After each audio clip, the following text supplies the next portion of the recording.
కంగారుగా సమాధానం ఇస్తాడు.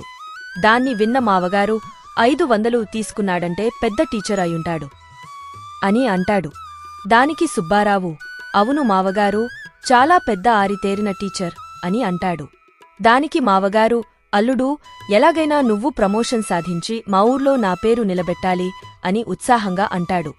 దానికి సుబ్బారావు అయోమయంగా చూస్తూ, నా బొంద నిలబెట్టాలి అని మనసులో అనుకొని, అలాగే నండి, మీ ట్రైన్కి సమయం అయిపోతుంది, వెళదామా అని సమాధానం ఇస్తాడు. ఆఫీసులో దిగులుగా ఉన్న సుబ్బారావును గిరీశం చూసి, ఏంటి సుబ్బారావు, ఇలా ఉన్నావు అని అడుగుతాడు. దానికి సుబ్బారావు, ఇంకెలా ఉండాలి, నువ్వు చేసిన పనే ఇదంతా. మా ఆవిడ ఉంగరం అడిగింది, నీకోసం ఇచ్చా అని అబద్ధం చెప్పాను, ఈ రోజు సాయంత్రానికి తీసుకువస్తాను అన్నాను అని అంటాడు. దానికి గిరీశం, పర్లేదు, దీనికోసం నా దగ్గర ఇంకో చుర కత్తిలాంటి ఐడియా ఉంది అని అంటాడు.